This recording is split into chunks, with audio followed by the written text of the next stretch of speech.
respeto, expresamos nuestro más sentido pésame ante el fallecimiento de una menor en la ciudad de Hermosillo, Sonora.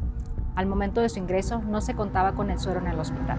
El fin de semana se habían aplicado los viales restantes para tratar a otras personas con picaduras. El veneno del alacrán no distingue edades. En minutos puede condicionar el fallecimiento si no es tratado adecuadamente. El 20 de octubre de 2025, en Hermosillo, Sonora, una niña de apenas 5 años fue picada por un alacrán mientras estaba en su escuela. A las 12:23 del mediodía, la menor fue trasladada de urgencia al Hospital de Ginecopediatría del Instituto Mexicano del Seguro Social. 2 minutos después, a las 12:25, ingresó al área de shock. El personal médico la canalizó y la tuvo que intubar de inmediato. Pero el hospital enfrentaba una situación crítica. No contaba con suero antialacrán disponible en ese momento. Aún así, los médicos lucharon por estabilizarla. A las 13:08 lograron conseguir el suero y aplicaron 2 viales. Para entonces, la pequeña ya había sufrido 2 paros cardiorrespiratorios y a pesar de los esfuerzos de reanimación, falleció a las 13:45 horas. La noticia estremeció a la comunidad médica y educativa. ¿Pudo haberse evitado esta tragedia? ¿Qué ocurrió en el cuerpo de la niña en esos 80 minutos aproximadamente de su atención? Pues hoy analizaremos la cronología clínica, toxicológica y forense de este trágico caso. Contaremos con la opinión de su servidor, Eder Zamarrón, urgenciólogo intensivista, del doctor Jorge Olivares, médico forense, y del doctor Ramsés Dorado, médico toxicólogo clínico. Bienvenidos a todos a su necrocaso crítico y pues sin más vamos a dar inicio y pues abrimos con la opinión del doctor Jorge Luis Olivares. ¿Cómo está, maestro? Bienvenido. Y pues tal parece que los niños nos causan esa cuestión de análisis como que inconscientemente, porque en los diferentes necrocasos ya me he dado cuenta que han sido niños. Sí, doctor. Saludos, estimado maestro. Es un gusto escucharlo. Saludos hasta donde usted está y toda la gente tan linda que nos sigue. Fíjese que es lamentable porque la muerte de los niños, en general niños y niñas, nos quiebra a todos. Es algo que algunos teóricos en la cuestión tanatológica y más que nada, sobre todo filosóficos, mencionan que la muerte de los niños es antinatural, no tendría que existir. Y yo me uno ahí, doctor. Los niños no tendrían ni por qué tener abusos, ni por qué morir, ni por qué tener enfermedades tan terribles como las oncológicas. Y por eso es que nos quiebran a todos el alma de que son niñas y niños y que pues son desgracias, doctor, lamentablemente. Exactamente. Yo creo que por eso llama mucho la atención, porque volvemos a lo mismo. Un niño, en este caso una niña, va a la escuela en la hora de receso aparentemente. Esa es una de las hipótesis que hemos sacado. Pues recibe esta picadura y horas después ya está siendo notificada la familia, su madre, que ha fallecido. O sea, es algo, la verdad, que hasta como inconcebible, creo yo. ¿Qué opina? Es terrible porque imagínense, es como cuando estábamos platicando del caso de este pequeño que está en la escuela. Imagínense, usted va a dejar a sus hijos, a sus hijas, y se quedan en la escuela, un lugar al igual de seguro que o incluso me atrevo a decir, más seguro que el hogar, en muchas veces, es la escuela. Y entonces imagínense esta llamada tan que nunca va a olvidar la persona, llaman y pues véngase rápido porque acaba de pasar una desgracia y es para su niña o para su niño. Híjole, hasta se puede la persona con ese de salir corriendo rápido con esa incertidumbre, esa inquietud. Si ya hay una cardiopatía ahí, también puede ocasionar hasta que el familiar se infarte o incluso chocar, o sea, Un por las accidente. prisas o que lo atropellen. Sí, completamente de acuerdo. Y fíjese que en esta ocasión que vamos a tener intercaladas las opiniones de nuestro amigo el doctor Ramsés Dorado, va a ser muy interesante porque también vamos a hablar pues de la prevención justamente del entorno familiar para que pues no llegue a ser esto, pero también de la prevención por parte del sistema educativo, de la escuela o del kinder que está recibiendo a niños, en este caso de urgencias en animales ponzoñosos. Ahora sí, vamos a entrar más en materia. Venga. Ya estamos como generalizando lo que son las horas, pero ahora vamos a detallarlas de manera más cronológica. Está reportado en los informes oficiales, de hecho por la institución, en este caso de salud, que es el Instituto Mexicano del Seguro Social, que a las 12:23 horas, la niña de 5 años llega al Hospital de Ginecopediatría del Instituto Mexicano del Seguro Social en Hermosillo, Sonora, que es un estado de la República Mexicana al norte, tras haber sido picada por un alacrán dentro de la escuela. Y es ingresada al área de choque prácticamente 2 minutos después. O sea, a las 12:25 es atendida. Aquí lo que yo asumo es que ya llegó en malas condiciones. Porque dice que de forma inmediata es atendida con todos sus procesos que ya hemos hablado, ordenado en este tipo de pacientes graves. Se canaliza para tener listo, para ponerle medicamentos diversos y obviamente el vial del suero antiveneno, que así se le llamaba antes, ahorita se le conoce pues como un favoterápico, que es el nombre técnico, pero nos podemos estar refiriendo de las dos formas, y comentan que se intuba de forma rápida. Sí, y fíjese que aquí, digo, me atrevo a decir esto, doctor. Yo creo, si estoy mal, por favor, corríjame porque usted es el experto en esta área, pero siempre que entra un paciente en estado crítico, inestable, con pérdida de la conciencia, incluso ya con los ritmos, el ritmo cardíaco alterado, la respiración, pues es también angustiante para el médico, doctor, porque aquí viene la gran pregunta: ¿qué le hago? O sea, fíjese lo importante, nos reportan en la escuela que esta niña, me imagino que empezó a llorar, esta bebecita, entonces por la picadura empieza a llorar y empieza a colocarse en su estado de salud inestable, y a usted como médico le llega así, inestable, y dice: es que lloró, o sea, de repente lloró. ¿Qué le hace, doctor? O sea, vea el gran reto, para que toda la gente vea el gran reto que se enfrenta al médico cuando de repente decimos: ¿qué pasa, no? Porque en el caso de un adulto, doctor, pues como sea, a veces el adulto refiere algo: es que sabes que sentí como que algo me cortó, de ahí me empezó a calambrar la lengua, la sentí gruesa, de repente la cabeza como que se empezó a nublar. Ah, bueno, como que me orienta. Pero ya un niño chiquitito donde nada más está llorando y de repente se pone muy mal, doctor, yo no me lo quiero imaginar, es una situación muy crítica, ¿eh? De hecho, voy a aprovechar estos momentos para hacerle la pregunta al doctor Ramsés: ¿cómo puede una persona darse cuenta que una picadura de alacrán le está provocando una intoxicación grave, y cómo es que este veneno es, está causándole la afección a los diferentes órganos o a las diferentes partes del cuerpo del paciente? Muy bien. Mira, cuando tienes una picadura de alacrán, los síntomas los vas a ver en minutos. Entonces, lo primero que vas a sentir es mucho dolor. El primer síntoma es dolor. Algunas personas dicen que te duele como si te hubiera picado una abeja. A mí me picó un alacrán hace muchos años y la verdad es que no me acuerdo, pero sí, sí duele. O sea, sí, sí sientes mucho dolor intenso. Posteriormente vas a sentir algo que se llama parestesias, que son hormigueos. Vas a sentir hormigueos en el sitio de la picadura. Si el tiempo avanza, esos hormigueos se van a extender. Habitualmente, pues, es en las manos, el primer sitio de picadura. Luego se va a extender, se va a extender, se va a extender en el brazo o en donde te haya picado. Y puedes sentir también sensación de cuerpo extraño en garganta. La gente dice que siente como si tuviera pelos o cabellos en la garganta. No pueden tomar agua porque sienten feo. Van a tener lo que se llama cialorrea, que es salivación extrema, o sea, empiezan a tener mucha, mucha, mucha saliva. Pueden tener también datos de mucho moco, mucha producción de moco. Están con sudoraciones, están con lagrimeo. También pueden tener secreción a nivel pulmonar. Y niños, por ejemplo, uno de los datos, niños chiquitos, niños que no hablan, es llanto no consolable, nosotros le llamamos llanto no consolable con la madre, así mismo como distensión abdominal. Fíjate que hace muchos años, bueno, ni tantos, no estoy tan grande.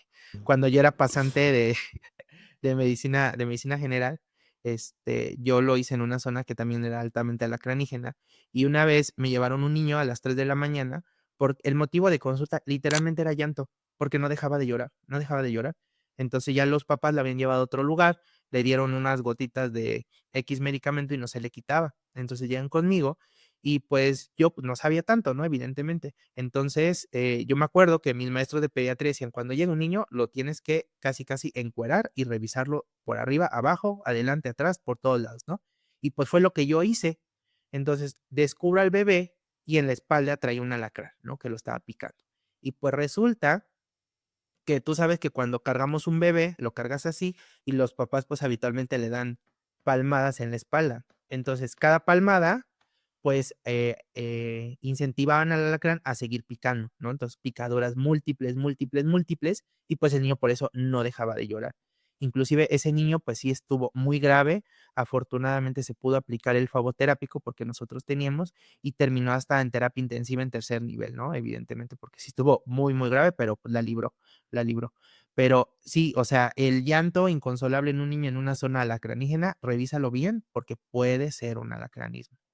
Ahora, pues Saludos. eso, esos son los datos que indican que la persona que sufrió una picadura ya le está causando una toxicidad, una intoxicación por ese veneno. O sea, ese veneno funge, pues a lo que yo comprendo, como un tipo de sustancia mixta. ¿Qué es lo que pasa?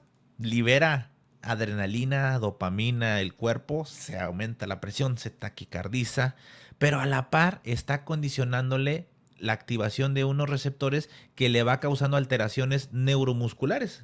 Afecta la sensibilidad, como lo comentó el doctor Ramsés, afecta la musculatura, comienza a tener fasciculaciones y eso significa que se está contrayendo el músculo y después pasa lo contrario, ya deja de contraerse el músculo y puede causar la dificultad respiratoria. Ahora, yo aquí quiero que usted me diga más o menos en su punto de vista forense, ¿qué opina? O sea, para que haya llegado ya a esta situación en el área de choque, pues, ¿cuánto tiempo usted sospecha que pudo haber pasado? ¿Sí me explico? O sea, porque dice, llega a las 12:23. ¿A qué hora le picó? Aquí es una situación muy complicada, doctor, porque son de esos casos, si me permite comentarlo, que dice incluso la gente, son casos como para la araña. Ya ve que hay una frase así. ¿Por qué le comento esto? Porque al revisar la picadura del alacrán, pues nada más vamos a tener una pequeña, digamos ahí, indicio de que, o una lesión muy pequeñita. Y generalmente como es un llanto incontrolado del bebé o de la niña o del niño, pues los papás muy difícilmente van a encontrar esta pequeña lesión. Al igual que tal vez incluso los médicos, ¿no? Está inestable, lo importante es intubar, a ver que esté respirando, empieza a pasar adrenalina, o sea, toda la reanimación. Y muchas veces, doctor, pues es microscópico, bueno, casi microscópico, o sea, es muy pequeñita. Y entonces es un gran enigma, para mí es un reto enorme que llegue al hospital, pero no se sabe qué pasó realmente. Y por lo tanto, doctor, que ahorita vamos a ver un poquito de la cuestión de toma de muestras a nivel forense, pues sobre todo no hay como tal, lamentablemente hasta ahorita, una prueba científica que nos diga el momento exacto de la picadura. Sí, eso es bien importante lo que dice el doctor Olivares. Aquí básicamente es como poner mucha atención de qué animal ponzoñoso está siendo el que esté condicionando la lesión o el ataque. Porque digo, hay diferentes, en este caso estamos hablando exclusivamente de alacranes, pero lo mismo hay para arañas, para Y serpientes, etcétera. para la viuda negra, para la violinista, por Todo lo ejemplo. demás, o sea, tienen que ustedes saber qué animal ponzoñoso fue el causante, de preferencia tomarle una foto. Anteriormente se recomendaba que lo mataran y que lo llevaran, pero pues digo, que lo atraparan, no, pues obviamente no, o sea, con una foto es suficiente. O pues bueno, depende del área donde se encuentren, muchas veces se sabe qué animales ponzoñosos son los que se están atacando por ese rumbo. A, a lo que yo pienso, digo también a expensas de, pues, de lo que diga el público, yo creo que pasaron horas. O sea, manifestaciones no son de poquitos minutos. Ya que haya llegado tan crítica, a mi parecer, Eder Zamarrón, asumo la responsabilidad, pero desde la hipótesis, obviamente, que han pasado algunas horas, ¿eh? Porque está descrito Uno, que los horarios de recreo en las escuelas son alrededor de las 10 de la mañana. Digo, siendo como dice, ahora ya le he aprendido al doctor Olivares, siendo como bien mal pensados, ahí está eso. Dos, llegó a las 12, después de las 12, o sea, ya han de haber pasado, creo yo, 2 horas. Y si ya llegó con la necesidad de intubación, es que ya llegó no solamente con síntomas locales, sino ya son síntomas progresivos sistémicos. La picadura primero afecta a lo local en el sitio, con dolor, con todo lo que comentó el doctor Ramsés, y luego va migrando, se va distribuyendo a la sangre, y sobre todo niños chiquitos, entre más pequeñitos, bueno, ella tiene 5 años, ya puede interactuar más y todo, ¿verdad? Estamos haciendo como diferentes escenarios, pero pues se distribuye más rápido el veneno. O sea, una misma cantidad de veneno en alguien más chiquito, pues es pues más letal que el alguien más de mayor peso. De hecho, los alacranes matan casi al instante a sus presas, a los otros insectos los pica y los paraliza porque pues es mucho veneno para ese tamaño de insecto, pero acá a los humanos también nos llega a afectar. Entonces, quiero que usted me respalde o no, o a lo mejor no hay muchos argumentos, pero para que haya llegado ya así, yo creo que sí han de haber pasado algunas horas, ¿no cree? Sí, porque claramente usted lo dice, aquí, mi estimado doctor, esto incluso podría hacerse de un peritaje particular, en el caso de la investigación de la Fiscalía, para el deslinde de responsabilidad, porque si bien es cierto, más adelante usted nos lo va a platicar, ¿qué tanto? Porque la noticia también que todo el mundo conoció fue de que no había el antídoto en ese momento por parte de la institución de salud. Cuando, ejemplo, y esto lo comentábamos hace tiempo, usted y yo, cuando está un hospital de trauma dedicado para los traumas, fracturas de pelvis por moto, traumatismos craneoencefálicos por un hecho de tránsito, y de repente, doctor, llega el paciente a la cama de choque en un hospital que se supone tiene todas las características para hacer atención hacia pacientes con trauma, y de repente o no sirve la tomografía o no hay paquetes de sangre. Pues aquí, doctor, también es una responsabilidad de la autoridad, porque se supone que para eso está ese hospital, está diseñado para recibir este tipo de pacientes y por lo tanto tiene que estar surtido siempre. Imagínense un hospital, doctor, de trauma sin paquetes de sangre. O sea, ¿en qué cabeza cabe? Claro, entonces aquí podemos aprovechar pues para preguntarle al doctor Ramsés justamente eso, o sea, la responsabilidad de los directivos en cuanto a la disponibilidad del faboterápico o del suero antiveneno o antialacrán. Mira, siempre va a haber una responsabilidad, siempre, siempre, siempre. ¿Por qué? Porque la parte directiva es quien se encarga de la gestión de que de que existan los insumos, de que exista el material para que los operativos puedan trabajar de manera adecuada. Vamos a dividir en dos partes, ¿no? Una, si es un hospital que no se dedica a esto y que no tiene casos, la verdad es que es muy raro que exista el faboterápico, muy raro. Entonces, por ejemplo, si llega a un hospital de trauma y de aquí de la Ciudad de México, ¿no? Por ejemplo, y llega un paciente alacranado, pues no dudo mucho que tengan el insumo, porque pues no se dedica a eso y pues nunca le llegan pacientes así, sería como algo extraordinario, ¿no? Y la segunda parte es, si hay un hospital o es un lugar donde atienden este tipo de pacientes con regularidad, ¿por qué no había? Habría que averiguarlo. Aquí podríamos tener también dos vertientes. Una, que pues definitivamente no se pidió y pues ahí hay que ver por qué no lo pidieron y quién no lo pidió. Y la segunda, existe en todos los servicios lo que se llama consumo promedio mensual o CPM. Haz de cuenta, si yo ocupo 500 tabletas de paracetamol al mes, yo tengo que pedir 500. Puede ser que por presupuesto me manden 480 o me manden un poquito más, 520, y pues a final de cuentas sale, ¿no? Sale. Pero a veces hay meses donde hay picos de incidencias, ejemplo, diciembre, ¿no? Que pues todos los pacientes llegan con gripa, llegan con tos, a todos les voy a mandar paracetamol, entonces tal vez de 500 se duplicó a 800, a 1000, ¿no? Pero pues ya no es culpa de nosotros, o sea, es porque pues hubo más gente de la que debió haber llegado. Entonces, igual pudo haber sido un escenario de que lo están aplique y aplique y aplique, se les acabó y pues ya estaban en proceso de conseguir más, no quiero pensar, digo, son especulaciones, no sé cómo estuvo ahí la parte administrativa, pero pues se debe de conseguir más y se debe de hacer pues hasta traspasos, ¿no? De un hospital a otro. ¿Por qué? porque pues si ya sabemos que es un hospital donde le llega frecuentemente, pues debemos de garantizar que exista. También la otra, la verdad es que la cosa de las gestiones es algo un poquito complejo, porque pues todos sabemos que existen mandos bajos, intermedios y altos, ¿no? Por ejemplo, una jefatura de un servicio, pues sería un mando bajo, luego un jefe de áreas, por ejemplo, un jefe de áreas críticas sería un intermedio y un director, ¿no? Un subdirector ya sería alto, ¿no? Porque pues ya son más servicios los involucrados, ¿no? A veces como jefe de servicio, pues tú puedes hacer tu gestión, pero pues si de más arriba no cede, ¿no? Y así nos vamos toda la cadenita de los mandos, ¿no? Yo creo que sí es algo un poquito complejo, pero sí siempre hay responsabilidad. Bueno, entonces, ahí está la opinión del doctor Ramsés Dorado de que, pues, obviamente yo también creo que va a haber algún responsable y siempre vuelan cabezas en esas cuestiones administrativas y más por el tipo de caso tan mediático, tan trágico que involucró a esta niña. Pero, también les digo, posiblemente inclusive, aunque hubiera llegado y ya estuviera el antiveneno ahí, con la afección que ya tenía, o sea, el daño que está hecho, híjole, no sé qué opina usted. Es lo que le quería preguntar, mi estimado doctor. Ejemplo, ya vamos a suponer, para toda la gente tan linda que nos sigue, la pica a la niña a las 10 de la mañana, ¡tin!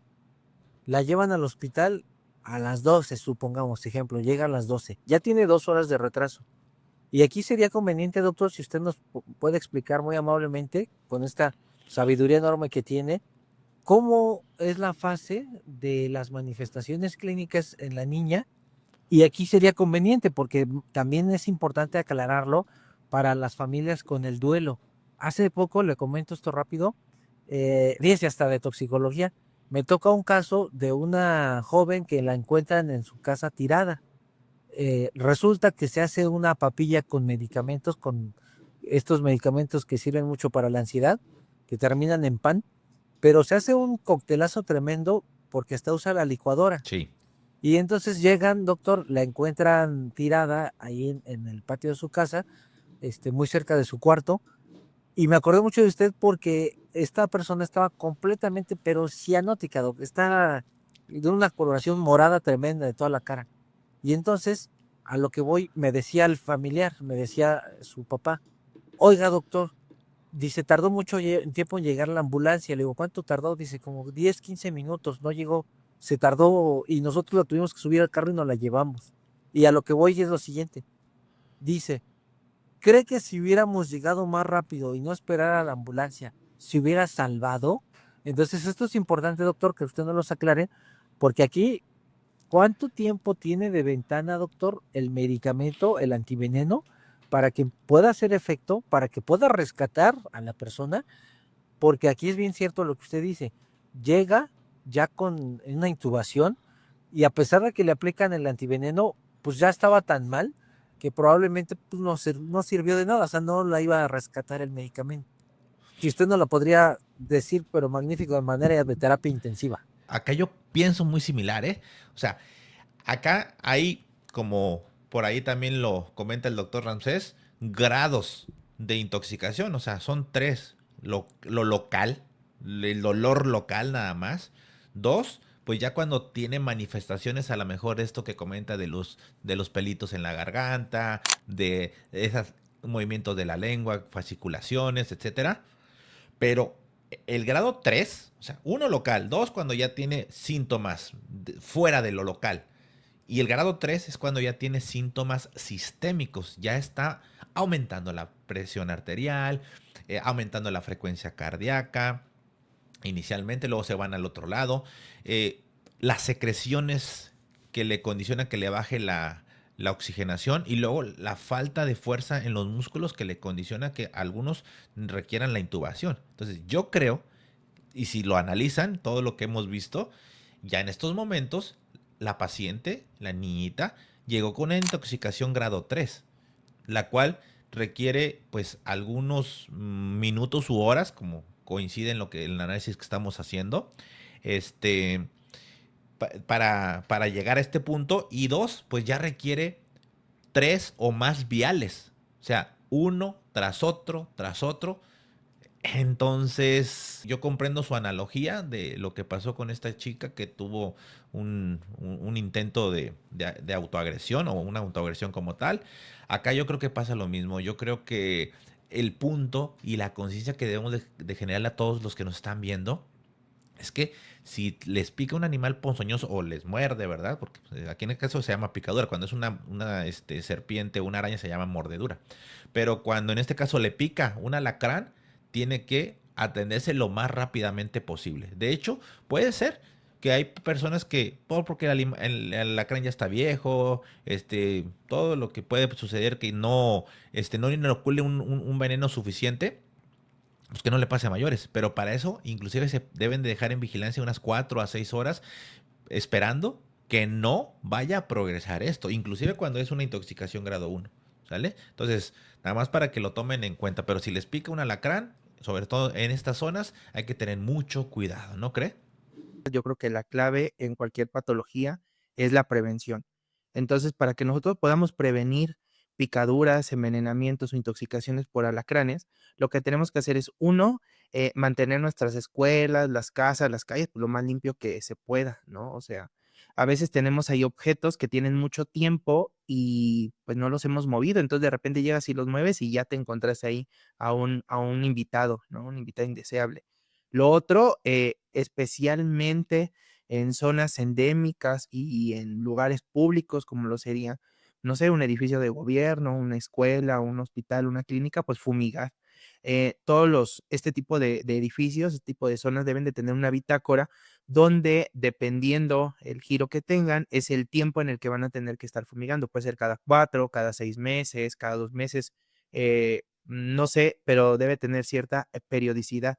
Entonces, yo creo que la clave es, uno, mantener limpio, 2, estar fumigando y 3, en caso de que cuenten con jardín o patio, mantenerlo lo más limpio que se pueda, porque estos arácnidos se esconden entre la hierba, se esconden abajo de las piedras y, pues, luego los niños van a jugar ahí y, pues, se pueden lastimar, ¿no? Pueden encontrarse ahí a un alacrán y, pues, los puede picar.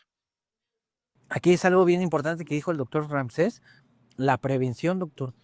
Sobre todo enseñarles a las niñas y a los niños, digo, es muy complicado porque también las pequeñitas y los pequeñitos, pues son como dicen ahí, dinamita pura y andan jugando y todo. Pues yo me acuerdo, doctor, y yo creo que también a usted le pasó, que de niño andábamos jugando en las haciendo carreteritas con estos carritos de plástico. Digo, hoy en día ya no se ven, pero éramos tremendos porque levantábamos las rocas y ahí estaban todos estos tipos de insectos. Digo, afortunadamente acá en Chilangolandia, pues es un alacrán que no es tan ponzoñoso como en otras regiones, que es altamente ponzoñoso. Y aquí lo ideal sería siempre pues estar eh, fumigando. Ahora, yo le quiero decir otra cosa, y a todos los que nos están viendo, acuérdense que cada vez hay más casos como de importación de lesiones o de picaduras o mordeduras de animales ponzoñosos. Procedo a decirles, hay casos reportados en la Ciudad de México de gente que recibe, por ejemplo, zapatos o diferentes productos de piel de León, Guanajuato. Y ha habido justamente, digo, no, a lo mejor no le han llegado a usted alguno de esos, pero porque se ha tratado a tiempo, pero que abren la caja y resulta que ahí viene ese viajero incómodo. Llega y pum, los puede llegar a picar, por ejemplo, el alacrán en las manos. Entonces, se ponen una ropa, no se dan cuenta y ahí está. Entonces, también mucho ojo con eso. Por eso aquí la pregunta del doctor Ramsés es, ¿cuál es el alacrán peligroso al que deben de tenerle miedo todas las personas que nos están viendo? Mira, esa pregunta es muy, muy buena. Fíjate que hace algunos años se le hicieron a uno de mis maestros y lo funaron por la respuesta. Pero, yo creo que fue una respuesta muy inteligente y es muy buena. El alacrán más peligroso es el que le pica a tu paciente, porque, pues, es al que tú te estás enfrentando en este momento, ¿no? O sea, es como si yo te dijera: "¿Cuál infarto es el más peligroso?". Pues, el que me está llegando ahorita, ¿no? Porque es el que se me puede morir ahorita, no es el que vi hace 10 años, porque, pues, igual y ya se murió, o igual y la libró y está en su casa, ¿no? Entonces, mientras tu paciente te llegue, para ti ese va a ser el más peligroso que te vas a enfrentar.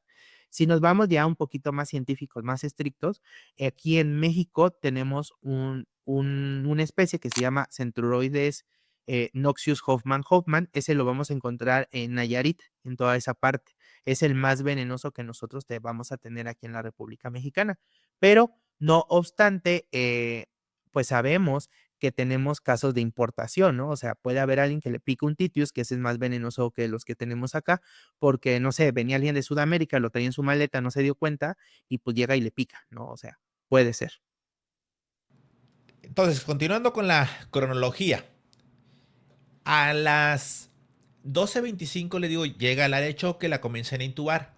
Y a las 13:08, o sea, digamos, casi llegando a la hora, 40 y tantos, 50 y tantos minutos después, se administran 2 viales de suero antialacrán o antiveneno, correctamente llamado favoterápico, que pues los pidieron de otra unidad. Así que yo vuelvo a lo mismo. 2 viales en una intoxicación grado 3, que es lo que tenía, la verdad, de poco le serviría. Y comentan que a las 13:45, a pesar de los esfuerzos, la menor sufre 2 paros cardiorrespiratorios y se declara su fallecimiento.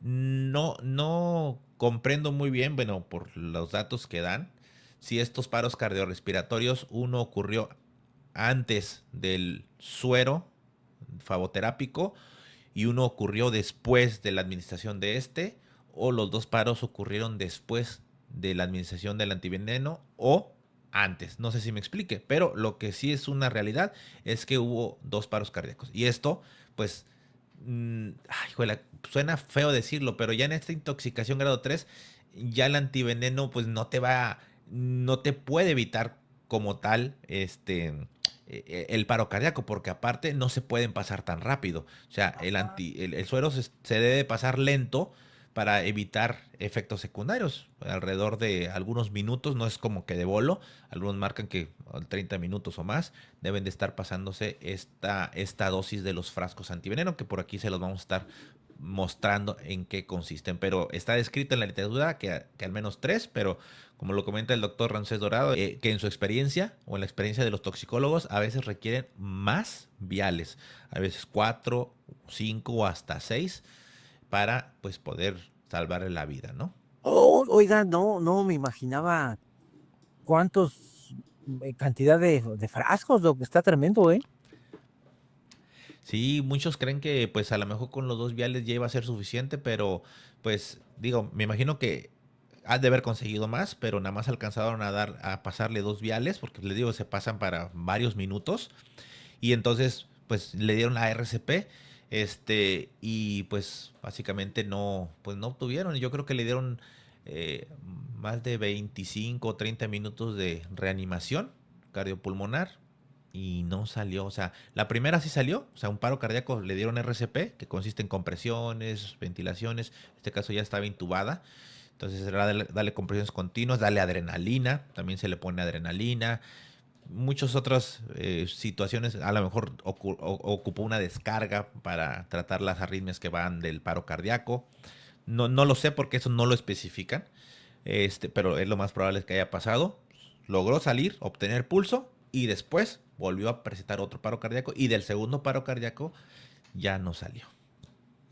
Qué tristeza, doctor, porque recordemos que con cada paro cardíaco, ya ve que el cerebro se queda pues con una poca reserva de oxígeno y ya 2 paros cardíacos pues iba a ser ya complicado, doctor.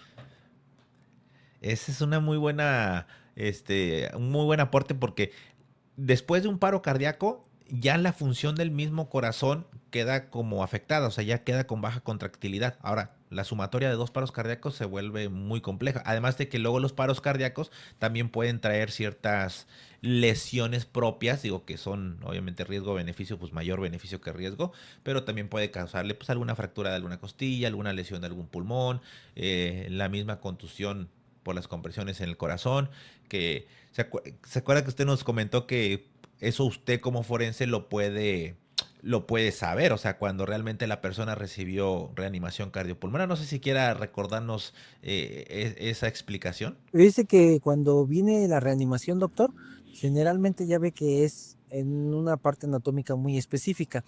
Entonces, de repente cuando son, digamos, el personal un poquito novato, presionan con mayor intensidad y esto ocasiona fractura. Por el nivel donde está y el tipo de lesión que se presenta, uno como médico forense entonces asume, y aparte porque trae el expediente clínico, asume que esas maniobras de reanimación. Entonces ahí ya depende cada perito si lo fundamenta en su dictamen con fotografía o es omiso, porque finalmente sabemos que en todos los hospitales pues hay que generalmente dar reanimación. Ahora, bueno, ya digamos, llegamos al fin cronológico de la situación clínica. Todavía no llegamos al final del episodio. Todavía hay algo importante que decir. Pero acá, desde el punto de vista, ¿cómo se puede decir? Criminalístico, ¿verdad? Y luego forense. ¿Qué es lo que van a buscar? O sea, ¿sí van a buscar un culpable como tal? O sea, alguien que se le adjudique el por qué la niña falleció. ¿O cree que pues es algo que pues al final de cuentas va a ser natural? Otra cosa, ¿va a ocupar o ocupó necropsia o autopsia a la niña? O sea, esos puntos yo creo que también serían importantes que los aclare, ¿no? Mire, doctor, yo creo, digo, la autopsia sirve para esclarecer qué sucedió. Ese es uno. Y número dos, se tendría que revisar si hubo un mandamiento judicial por parte de la autoridad investigadora, que es el Ministerio Público, para que se pueda hacer el procedimiento. Una vez que se sabe que se puede hacer el procedimiento, se va a realizar esta autopsia. Sin embargo, doctor, es bien importante establecer que es una autopsia pues prácticamente blanca. ¿Qué es esto? No hay lesiones externas, por lo tanto no hay una hemorragia como tal. Lo único que vamos a encontrar, doctor, es el edema pulmonar, porque al momento, como usted lo viendo lo dice, el veneno del alacrán puede provocar alguna alteración cardíaca. Esta falla de bomba que está empujando la sangre a todo el cuerpo puede ocasionar que, como lo mencionó usted, alguna alteración en el ritmo o incluso más lento, y esto va a hacer que la sangre en las extremidades, aparte de que se pueda retrasar el llenado hacia el regreso, otro elemento importantísimo es que los pulmones también van a tener el famoso edema pulmonar. ¿Y qué cree, doctor? Lamentablemente, lo único que vamos a encontrar como forenses es el edema pulmonar y el edema cerebral. O sea, es edema cerebral y edema pulmonar, es lo único que vamos a encontrar. Aquí, doctor, como en México y en muchos países, no hay un reactivo como tal para la investigación del veneno de animales ponzoñosos. Tenemos reactivos para alcohol, benzodiazepinas, heroína, todo esto, los químicos toxicológicos. Pero ¿qué cree, doctor? No hay, lamentablemente, algún marcador que nos ayudara como forenses en el laboratorio de química para ver si hay alguna sustancia que se derive de la picadura de un alacrán. Eso sería magnífico, sería maravilloso. Sí, claro. Es como cuando fallecen por alguna intoxicación, por ejemplo, por propofol, como el caso de Michael Jackson, que vamos a analizar también próximamente. A lo mejor por alguna otra sustancia, como fue, también coexistió en ese caso de benzodiazepinas, drogas como cocaína, etcétera. Acá no. O sea, acá es como que, por ejemplo, en los vivos es, pues, una prueba diagnóstica terapéutica. Te picó un alacrán, traes manifestaciones, te pongo el faboterápico, mejoras, significa que en tu sangre traías ese tóxico, esa toxina, ese veneno. No hay otra forma. Y bueno, pues tiene razón. Entonces, a lo que sumo, lo más probable es que como se sabe contexto clínico, como se sabe evolución, como es algo descrito en esas áreas, a lo mejor pues va a ser suficiente con todas las notas, con toda lo descrito para pues entonces adjudicarle ahí pues la causa de fallecimiento. Entonces lo que restaría sería pues buscar como que los responsables o los culpables, ¿no? Sí, doctor, aquí yo le quisiera preguntar esto que me va a ayudar usted mucho a pensar. Em, ¿Cuál es lo recomendable en tiempo, doctor, para poner el antiveneno? O sea, ya supe que me picó. ¿En qué momento es lo más recomendable? Ahí lo descrito es desde que tenga datos de intoxicación con dolor local, ya es meritorio de administración de el suero antialacrán, para que muchos no se vayan a confiar, porque quieren esperar, digo, te los voy a decir, o sea, como tal, se quieren esperar a que tenga ya manifestaciones fuera de lo local. Es decir, que ya comiencen con las alteraciones en la lengua, con algo de secreciones, o inclusive ya con muchas más secreciones, no solamente la salivación, sino secreciones en los pulmones, alteraciones en la presión. También luego llegan con priapismo, o sea, llegan con erección, también es parte de que aumentan ahí los flujos, el nivel de los cuerpos cavernosos, y también se tienen erecciones. Ese es otro dato de que te hace sospechar en los niños, que nada más, como comentó el doctor Ramírez, nada más a veces lloran, pero también eso puede indicar que está picado por un alacrán. Entonces, desde que tenga datos de dolor local y lo que comentó de alteraciones en la sensibilidad, ¿sale? Y a lo mejor localmente algunos movimientos de los músculos, ahí ya va, se gana su frasco, ¿eh? O sea, de forma inmediata, cuestión de minutos estamos esperando esto. Ahora, si ya es moderado, como les dije, ya siente pelos acá en la garganta, todo eso que se describió, salivación, ya, el paciente necesita a lo mejor a 2 frascos. Y de 3 frascos en adelante, pues ya cuando tenga manifestaciones cardíacas o pulmonares más importantes. De hecho, hasta, le digo, pues puede fallecer de baja oxigenación, porque no se puede hacer bien el intercambio gaseoso por las secreciones. Puede ser que también no haga una buena mecánica por la falta de fuerza de los músculos de la respiración, o pueden causar arritmias, porque pues como el corazón se acelera tanto, puede haber una arritmia letal y fallecer. Ya cuando hay manifestaciones sistémicas son de 3 a más frascos. O sea, ¿qué sería lo recomendable? Que antes de la primera hora se esté administrando el suero antialacrán. O sea, de hecho, entre menos tiempo mejor. Si van y antes de la media hora se puede administrar, mucho que mejor. Pero siempre existe como la hora dorada, que en un momento lo comentaba también el doctor Olivares en otro episodio, que antes de todo, antes de la hora, todos los pacientes deberían de estar optimizados en su manejo. O sea, no esperar una hora, ¿no? O sea, entre antes se haga el abordaje, pues muchísimo, muchísimo mejor. Sí, aquí lamentablemente, doctor, nada más para agregar un poquito a su valioso comentario, es que fíjese que estas investigaciones de la muerte por picaduras de este tipo de ponzoñosos es bien importante, porque como forense solamente vamos a encontrar edema pulmonar y edema cerebral, no más. Y lo vamos a mandar a patología. ¿Y qué cree, doctor? Muy seguramente el patólogo nos va a reportar algún elemento que no es contundente.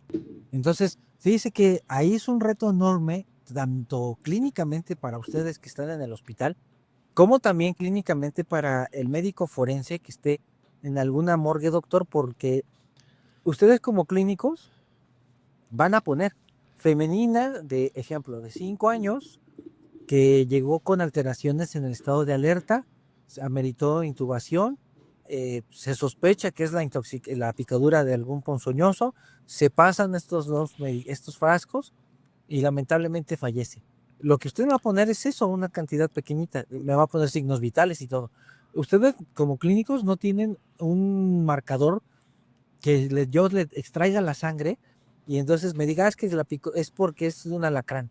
Y aquí también hay otro impedimento. Nosotros como forenses, como hace ratito comentábamos, pues solamente lo más importante en cuestión toxicológica, drogas, venenos como por ejemplo raticidas o herbicidas. Pero ¿qué cree, doctor?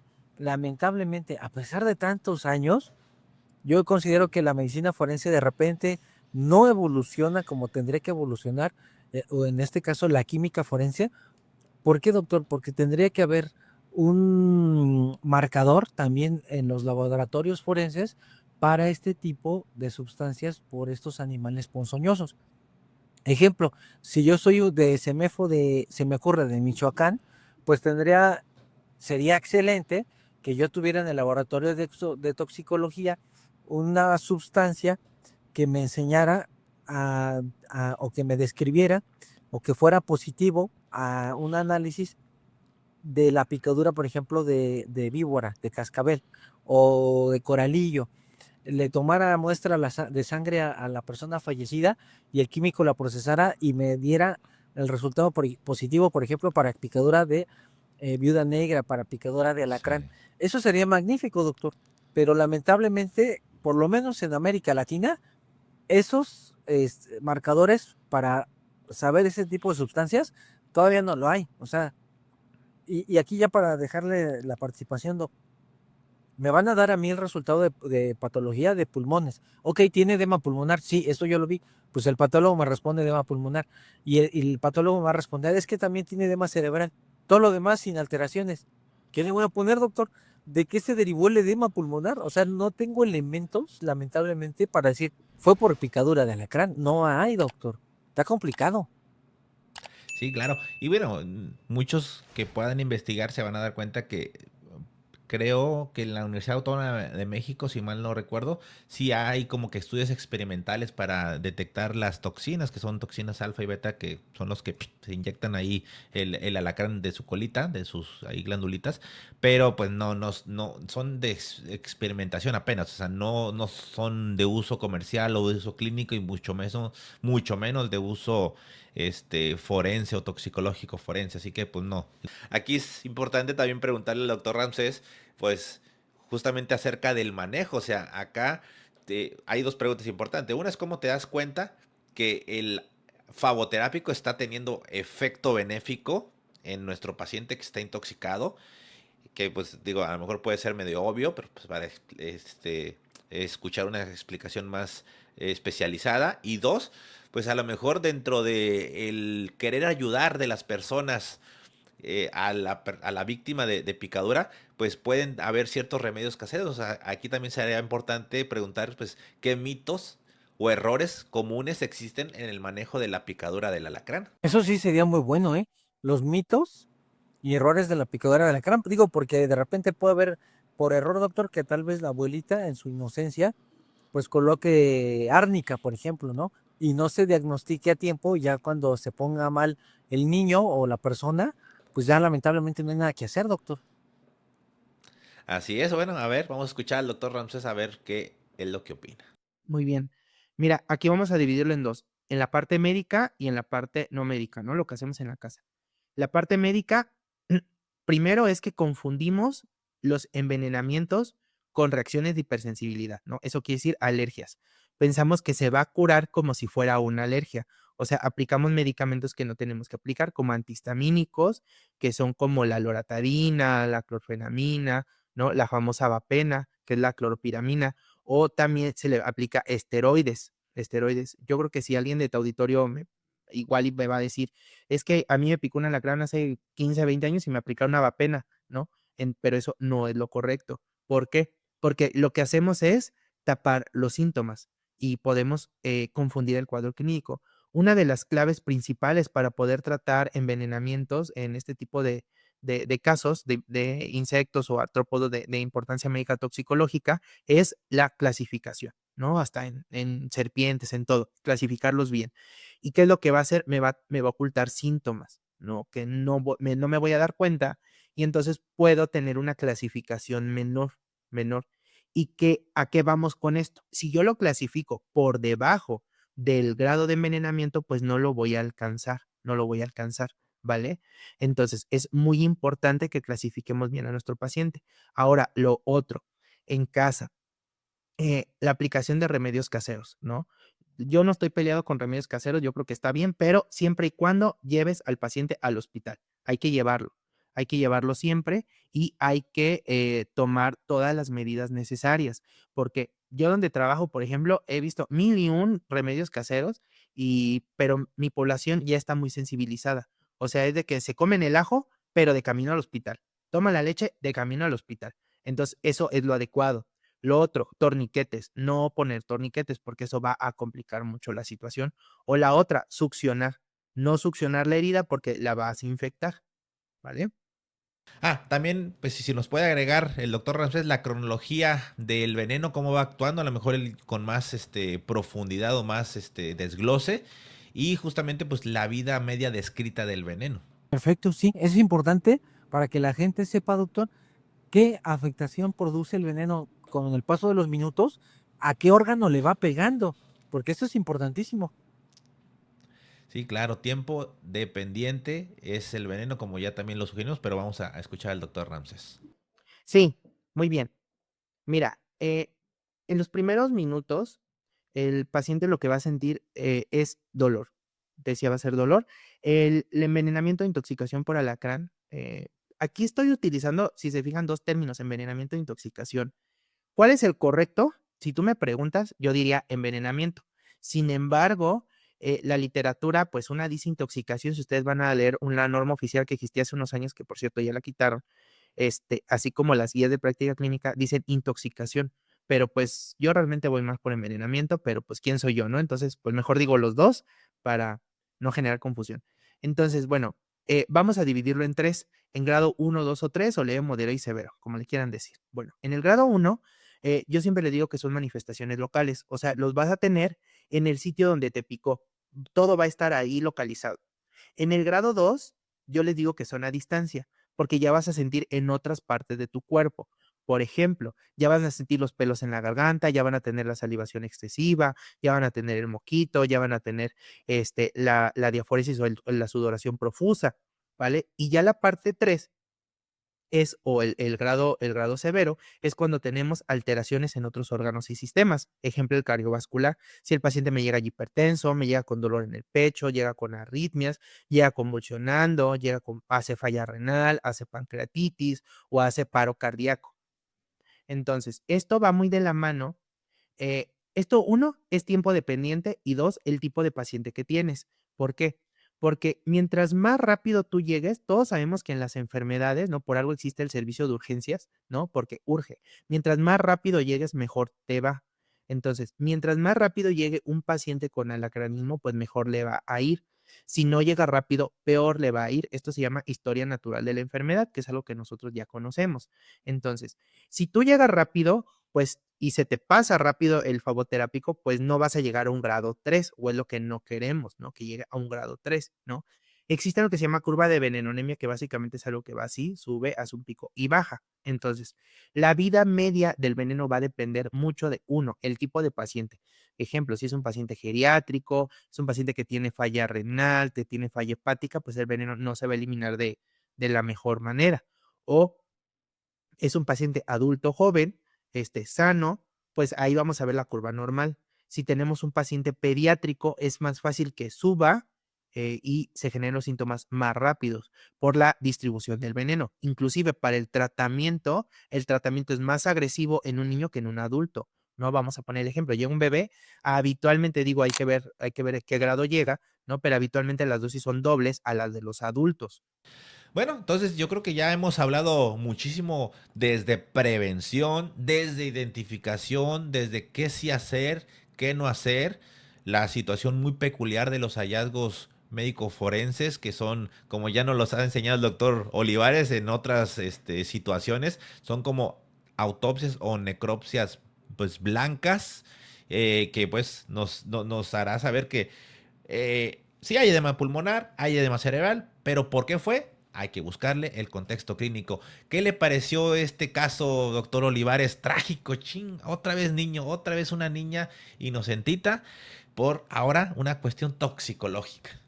Es que fíjense, doctor, que lamentablemente, por más que digo, yo quisiera incluso hasta decirles a los papás, cuiden, cuiden, cuiden, pero ¿qué creer, doctor? A veces, por mucho que cuiden, a veces un pequeño, de ahí, tiempecito que los niños jueguen, híjole, mire, es como cuando los niños están jugando y el papá está ahí bien al pendiente, se voltea el papá o va al baño y ya el niño se tragó la pila de reloj, doctor, y al rato hasta una perforación gástrica.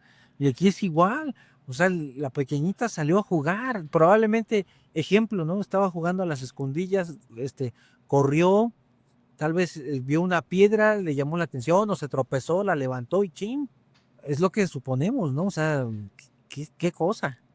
Sí, ¿a usted le ha tocado alguna necropsia, alguna autopsia de alguna mordedura, picadura o en general algún ataque de algún animal ponzoñoso o eso es poco frecuente que les llegue?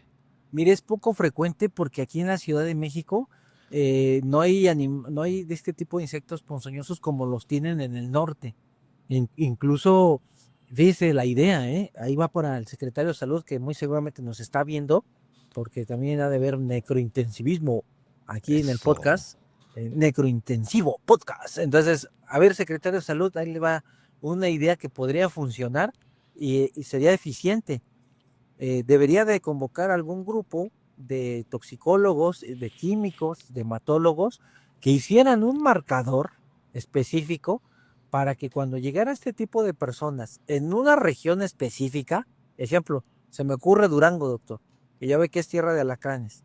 Sí. Entonces, a ver, en Durango, vamos a usar este piloto, esta prueba, porque tenemos magníficos institutos de investigación médica. Uno de ellos es el Salvador Subirán, por ejemplo, otro el Hospital General de México, donde podrían utilizar ellos algún marcador que sea a nivel inmunológico, que haga reacción con el veneno del alacrán, y en el momento en que llegue el paciente que se sospecha que fue picado, colocarlo, si cambia, ejemplo, se cambia de coloración, pum, positivo, vámonos a trabajar inmediatamente, es picadura de alacrán. A ver, doctor Zamarrón, indíquenos la dosis del suero, del antiveneno. ¿Qué más, doctor? Y entonces usted ya tiene toda la seguridad que se trata de esto y ya tiene incluso hasta una prueba. Sí, claro, claro, exactamente, para hacer como que más objetivos esta situación, porque sigue siendo medio subjetivo todo, o sea, cuadro clínico y dosis respuesta. Pero sí, yo creo que es una muy buena opción. Este, y a lo mejor se puede, como dice, se puede empezar en los lugares donde sean más, pues más incidencia, sea endémico de esta situación. Perfecto. Bueno, oiga, sí, fíjate que ahorita que contaba de el caso de los niños que se comen pilas, hubo un caso en Monterrey de un niño que se comió una pila y terminó falleciendo. Entonces no sé si Es al muy público común. le guste. Sí, hubo un caso en Monterrey, hace como unas cuantas semanas, ¿eh? Entonces, si la gente quiere y si usted también lo considera, podemos hacer el análisis al próximo necrocaso crítico. A mí me tocó, doctor, incluso la necropsia de una pequeñita que se comió la pila, la quitaron, no se abrió y sí perforó el esófago, sí causó necrosis. Pero como dice Sí. usted, ¿qué le parece si la gente nos pone, y si quieren que lo desarrollemos, con todo gusto? Perfecto. Bueno, pues yo creo que ha sido bastante suficiente todo este análisis. Pues un abrazo a todos los familiares si llegan a ver por alguna situación este video. Pero pues es una situación lamentable. No ha emitido postura los familiares hasta el momento. Hay que esperar a ver qué es lo que se comenta este, a futuro por parte de la mamá, del papá o en general de los tutores de la familia. Y pues también qué es lo que vaya a determinar como responsabilidad pues toda la fiscalía del estado de Sonora, que hasta el momento es lo que están, pues están ahí investigando. Pues muchas gracias a todos, muchas gracias al doctor Olivares. Hay que apoyarlo en todas sus redes sociales, al doctor Olivares. Ahí búsquenlo como Jorge Luis Olivares Forense. Lo pueden encontrar en Facebook, en Instagram y próximamente hay que estimularlo para que también su canal propio de YouTube. Ah, muchas gracias, doctor, gracias, gracias. Fíjese, rápido, si usted me permite comentar, el forense de la fiscalía tiene un gran reto, ¿eh? Un gran reto, porque déjeme platicarle rápido y que también todas las amigas y amigos escuchen esto. No hay una bibliografía que sustente, es el término correcto, que sustente que haya sido una picadura de alacrán con los resultados de patología. O sea, va a ser muy ambiguo. Encontramos edema pulmonar, ¿sí? ¿Derivado de qué? No, es que en la nota dice que al parecer, pues sí, pero legalmente, doc, si no se tiene, con todo respeto, voy a decir, como dicen los penalistas, los perros de la burra en la mano, es difícil acreditarlo, ¿eh? O sea, muy, muy difícil. ¿Sabe qué se me ocurre? A lo mejor que, pues, donde se haya sospechado la picadura, que a lo mejor se tome como una biopsia y que a lo mejor ahí comiencen a describir ciertos cambios locales por la inflamación, porque debe de haber cambios en la fibra muscular, en el tejido nervioso. Dice, aquí es importante y hay que aclararlo. Digo, no estoy diciendo que vaya a ser el caso del médico que haya hecho esto, de la autopsia, si es que hubo autopsia, ¿no? Pero supongamos que hubiera habido autopsia, No todos los médicos lamentablemente tienen esta eh, pericia de agarrar y decir, a ver, le voy a buscar y le voy a picar, porque lamentablemente, Doc, digo, y no es mala onda ni nada, nada más es invitar a los compañeros médicos que también metan mano, porque luego tienen al ayudante, y el ayudante de repente pues no tiene ni idea, entonces, porque pues no tiene, no es médico, entonces aquí el médico que llevó a cabo, si es que hubo una autopsia, sí tendría incluso que revisar centímetro a centímetro la parte, todo el cuerpecito, y si lo encuentra, Doc, si encuentra ahí la lesioncita, que sería muy pequeñita, o sea, completamente difícil, ahí, como bien lo dice usted, tomar este fragmento de piel y mandarlo a patología. Pero ¿qué cree, doctor? Lo único que nos va a mandar patología es que hay una zona hemorrágica. Y si usted dijera, oye, pero ¿qué tal si de este fragmento quedó veneno y podemos extraerlo? Sí, pero ¿qué cree, doctor? No hay como tal un marcador químico que nos indique que es veneno. Entonces, por eso es que pienso que esta autopsia va a quedar muy, pero muy, muy ambigua, muy guanga, muy fácil de tumbar. Sí, sí, claro. Sí, yo creo que aquí, bueno, aquí me atrevo a decir que más que cuestión legal, se va a ir por sanciones normativas, o sea, internas del IMSS, a lo mejor al que, como lo comentó el doctor Ramsés, a lo mejor al epidemiólogo o el de salud pública, el encargado de la gestión de la disponibilidad de los venenos, pero pues se van a ir para arriba. Él va a decir, sí, pues yo aquí emití mi solicitud donde hacía falta a mi subdirector. Y el subdirector, ah, sí, yo lo mandé a mi director. Y el director, sí, yo lo mandé a nivel central. A nivel central va a decir, pues sí, pero no, ya se habían agotado. O sea, entonces a lo mejor va a quedar ahí sin alguna responsabilidad legal, pero sí con alguna sanción a lo mejor sí normativa interna, ¿verdad? De que a lo mejor vayan a, no sé, a destituir ahí al que se encargaba de tener la disponibilidad, más que los médicos. Los médicos hicieron, a lo que yo comprendo, lo que pudieron con lo que tenían. Sí, tiene usted mucha razón, porque a veces, digo, lo voy a decir con todo respeto y con mucho tacto, cuando llega uno como paciente o como familiar en una situación crítica, a veces se le exige, o en la mayoría de veces se le exige al médico resultados. Y recordemos que una de las cuestiones del derecho, en el caso del derecho médico, es que la medicina no es una comisión de resultados. Entonces, no tenemos nosotros, porque es algo que incluso los abogados dicen muy sabiamente, es que no estamos condicionados a lo imposible, o sea, no podemos hacer cosas imposibles. Entonces, aquí, doctor, esto es bien importante lo que usted menciona, porque, ok, me está atendiendo el doctor Zamarrón, por ejemplo, en un hospital de alta especialidad, pero si el doctor en este momento no tiene el insumo, ¿qué puede hacer también el doctor? Y le platico porque hace poco, doc, yo estaba de guardia en un lugar donde se atienden a personas vivas y llega un funcionario y me dice, pues hazle como quieras, pero tú me la consigues. Sí, pero yo cómo te la voy a conseguir. Me salgo abandono el lugar y me salgo hasta la farmacia y lo compro de mi bolsa. O sea, tú dime qué hago. O sea, a ver, sugiérame. Porque sí vio que le contesté así de una manera un poquito como pelada, porque sí le dije, bueno, a ver, ¿qué quieres? ¿Que yo la compre de mi dinero y que yo mismo salga y que yo le dé mi recetario y que yo lo consiga? Entonces, a veces sí es cierto, doctor. O sea, lamentablemente se nos exige mucho, pero ¿qué cree? Y esto lo tiene que saber la gente. No hay los recursos en los hospitales, llámenle como quieran, no nos vamos a meter en política, pero no lo hay. Y el menos culpable es el trabajador operativo, que en este caso es el médico que está atendiendo. Así es completamente de acuerdo.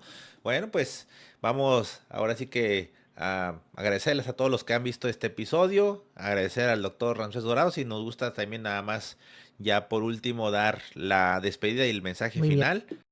Mira, primero, pues agradezco la invitación. Creo que es muy importante que se abran este tipo de espacios para dar a conocer al público en general qué es el alacranismo y pues que se haga la difusión, porque pues ustedes tienen mucho impacto y los va a ver, los ve mucha gente, ¿no? Primero que nada, pues no satanizar al alacrán, ¿no? Pues es un arácnido que está aquí desde hace más de 450 millones de años, llegó antes que nosotros y va a estar después que nosotros, ¿no? Recordar que los animales, los insectos, los arácnidos en este caso, no conocen o no distinguen el bien y entre el mal, solamente existen. Que pues nosotros ya nos metemos a su hábitat, pues ya es otro problema, ¿no? ¿Qué es lo que tenemos que garantizar? Uno, pues escuelas seguras, sitios seguros, como te decía anteriormente, que se esté fumigando, que se garantice que las áreas pues están limpias, ¿no? Que no exista la fauna nociva. Otro, saber identificar, yo creo que con los datos que le di ya a tu auditorio poder identificar mejor una picadura de alacrán. La siguiente es llegar al hospital de la manera pues más pronta que se pueda, ¿no? Siempre llegar para tener una atención. Existe algo que se llama Retox, que es la Red Toxicológica de México. Así pueden buscar la aplicación también. Ahí te dice qué hospital cerca de tu casa tiene el medicamento, que es algo muy, muy, muy importante, porque puedes ir a muchos hospitales y no tenerlo, ¿no? O que no tengan la capacidad resolutiva que tú necesitas en ese momento. Y asimismo puedes encontrar a los expertos que te pueden orientar, inclusive hay de todo, viene de toda la República Mexicana, viene hasta todos nuestros datos, nuestros nombres, teléfonos, correo electrónicos para contactar a alguien de tu localidad y te pueda orientar. El compromiso de la Red Tox, así como de todas las sociedades de toxicología de México, es pues cero muerte secundario a envenenamientos, ¿no? O intoxicaciones por animales de importancia médica toxicológica. Digo, pues este es un caso pues muy lamentable, ¿no? Desafortunadamente hubo un deceso. Sin embargo, se tiene que hacer un análisis exhaustivo de qué fue lo que pasó, ¿no? Porque recordar pues, la teoría o la hipótesis del queso Gruyère, ¿no? Para que pase un accidente es porque ya pasó múltiples capas de seguridad. Entonces, ¿dónde estuvo el error en todas estas capas de seguridad? Desde la identificación, el traslado, el manejo, la aplicación, cómo se aplicó, cuántos, o sea, hay que hacer una autopsia del expediente clínico, ¿no? Ver qué pasó ahí, ¿no? Una cronología de los hechos. Pero, pues, digo, el resultado ya está, lastimosamente, pero pues para que no se vuelva a repetir, ¿no? O sea, aprender de todos los errores y que esto no se repita otra vez. Entonces, bueno, pues aquí es para ir ya cerrando. Pues la falta de administración del favoterápico fue lo que sin duda le condicionó el fallecimiento. Va a haber responsabilidades, pero ese es un hecho. O sea, si se hubiera puesto en tiempo y forma el favoterápico desde una intoxicación grado 1 hasta un grado 2, otra cosa hubiera sido. Bueno, pues hasta aquí hemos llegado al episodio. Si les gustó, recuerden denle una manita arriba, suscríbanse si no están suscritos, activen la campanita de notificaciones, recuerden seguirnos en estos necrocasos críticos, recuerden ver el Necrointensivo Podcast. Y también, pues por ahí, si se perdieron el especial de Día de Muertos, también vayan a verlo. Muchas gracias nuevamente, doctor Olivares. Mensaje final ya para despedirnos. Doctor, pues que la gente tan linda apoye a las redes de doctor Eder Zamarrón, el intensivista de México. ¡Saludos! Muchas gracias y nos vemos en la siguiente. Chao. Ahora, aguante. ¡Ah, la ¡Ay, chingada cabrón! aventó globos! No, pero yo no hice nada, doctor.